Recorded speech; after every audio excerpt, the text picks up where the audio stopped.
The Mass, to participate in the Mass, you require faith. Without faith, if you participate in the Mass, it's of no use. These are all words given by Saint John Paul when he was yet to be canonized. When he was here, in the 14th year of his pontificate, he said this in 1992. So, that's why the church, when we saw about something about catechism, we saw that the church does what? Faithfully and systematically presents the teaching of doctors and saints of the church. And this part is also called, and towards this Christian mystery, when it is said, is called catechism. That is why we read from him, from what he has written. Christian living, just as participation in the church's liturgy, requires faith. If faith is not expressed in works, it is dead and cannot bear fruit unto eternal life. That is why we have chosen this. That is what he means to say is that only when we practice this catechism of the Catholic Church, it would mean that we have expressed our faith in our works. That's what he says. And that's what we are also trying to say, that this catechism of the Catholic Church is not being practiced by the charismatic people. And if at all we need to do some ecumenical work, we should first of all get into this faith which the Catechism of the Catholic Church preaches. And we have to practice it. And only when we practice it can our faith be expressed. Can our faith be considered as an expressed one, and then only it would have life in it, and that only will lead us to bear fruit unto eternal life. Okay. Now we'll go to the third part, the doctrinal value of this Catechism of the Catholic Church.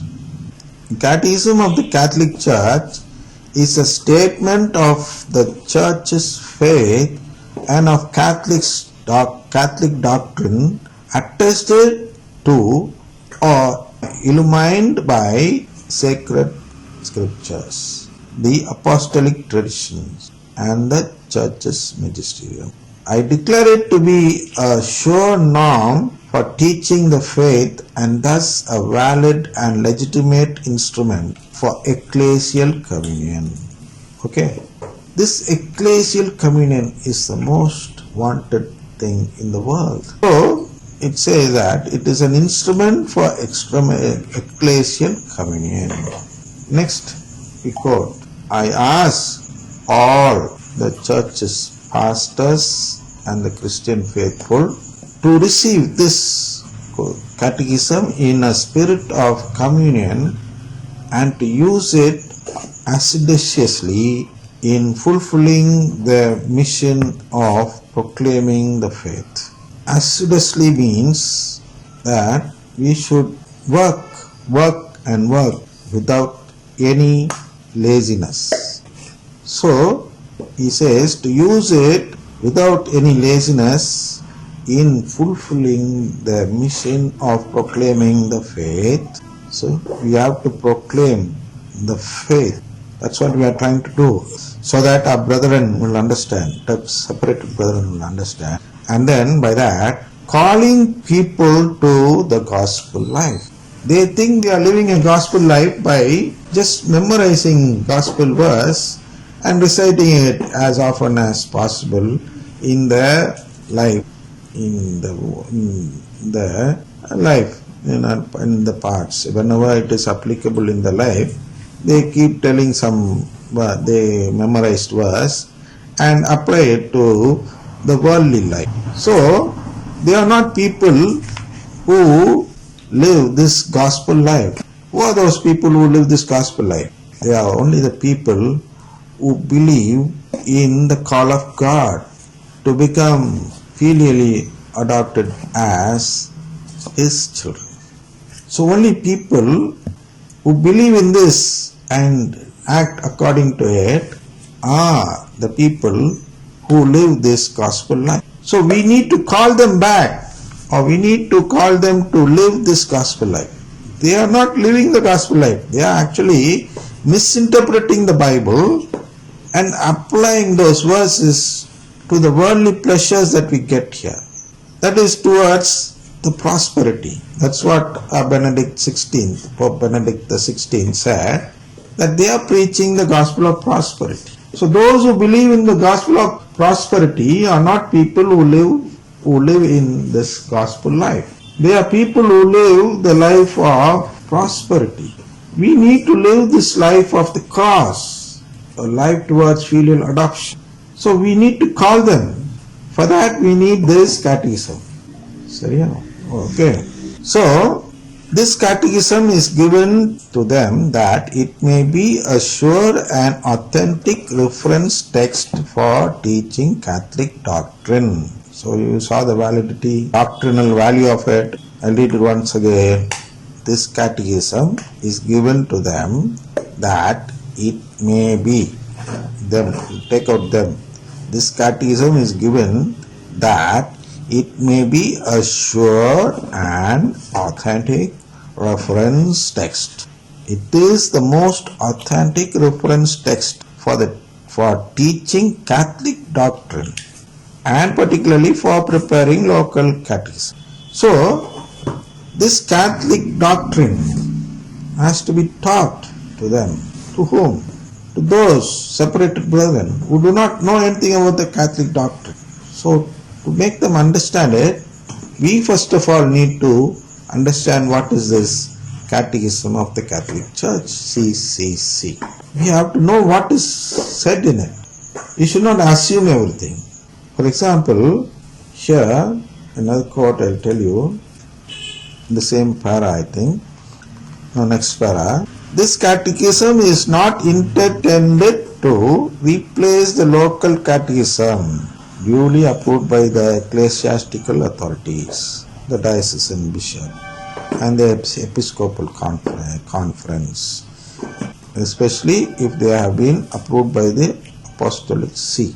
Here in Tamil Nadu, they had a catechism in Tamil, the old one, called Sinna Kuripidam, a short chronicle or something like that. They had it. And as soon as the Second Vatican Council was announced, these priests who believed in the gospel of prosperity just did away with it and created a new one called Thirumaraichodi. Thirumaraichodi is a nice name given, somewhat saying that it is the gist of this catechism of the Catholic Church, but the content inside it is only towards prosperity. Here only it is said that there is no need to replace the local catechism. It was the local catechism which taught us this faith, and we saw that the faith never changes even after the council. Nothing has changed. Only new form of light or form of looking at it is being done. New light is given to it. That's all we see. That the faith never changes. I just read it to you. And in spite of it, see, I'll read it once again. This catechism will thus contain both the new and the old, because the faith is always the same. So, the faith is always the same. There is no need to change that book. They have changed it. That's a big blunder made in Tamil Nadu. I don't know what about the other countries and states now. The catechism hasn't changed. Something new has been added in a new light. That's all. So if at all you want to do something, you should thicken that book. You should add some of what has been added in this catechism of the Catholic Church and give that same book. But here what is happening? They immediately jump and do away with it. Say, we'll read again. This catechism is given to them that it may be a sure and authentic reference text for teaching Catholic doctrines and particularly for preparing local catechism. So, nothing in the world has been changed.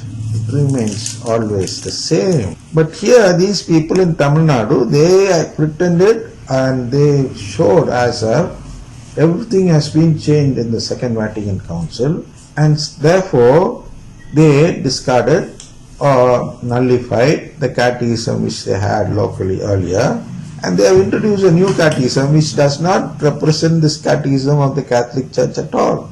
Say something, some nonsense now. It has no reference to this catechism. At least if they want to change it, they should give the numbers, CCC numbers, and translate it into Tamil and release it. Without doing anything of that sort, they just give a prosperity meaning. So all this are becoming a hindrance towards ecumenical movement. What is the purpose of this? It is also offered to all faithful who wish to deepen their knowledge of the unfathomable riches of salvation. Ephesians 3:8. It is meant to support ecumenical efforts that are moved by the holy desire for the unity of all Christians, showing carefully the content and wondrous harmony of the Catholic faith. See, here only they explain how we have to do this ecumenical efforts. It is meant to support, it is meant to deepen their knowledge of unfathomable riches of salvation. It is meant to support ecumenical effort. So, without knowing this CCC, if you jump into ecumenical effort, then it will be of no use. It will not yield that fruit unto eternal life. That is why these charismatic people get lost. They are allowed to do this ecumenical work. They are allowed to just go to any prayers of any denomination and attend that and return and all. All these charismatic people go there and there also for prayer. They should not go there unless they become competent to do that act. What is competency here? To know the catechism of the Catholic Church in a thorough manner, and after getting their faith deepened and the knowledge also deepened, only then they are competent to enter into this ecumenical effort. But what is actually happening? They know nothing about the catechism of the Catholic Church. They don't know even that. Many of them don't know even that. There is a book called Catechism of the Catholic Church.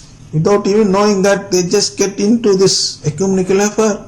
That's why they get lost. They know nothing about the Catholic doctrines.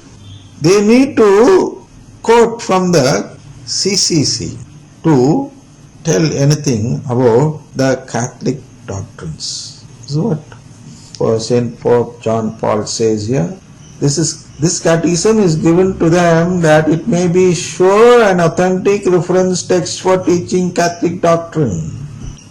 So without deepening their knowledge in Catholic doctrine, no one should enter into ecumenical effort. All these are written by St. Pope John Paul in his letter that says or addresses about the release of this book, the Catechism of the Catholic Church, which was given in October 11th, 1992, the 30th anniversary of the opening of the Second Vatican Ecumenical Council. It took 30 years for them to prepare this book, and only in 1992 this was published by Pope John Paul the Saint in the 14th year of his pontificate. So far we saw what we are going to see inside this Catechism of the Catholic Church.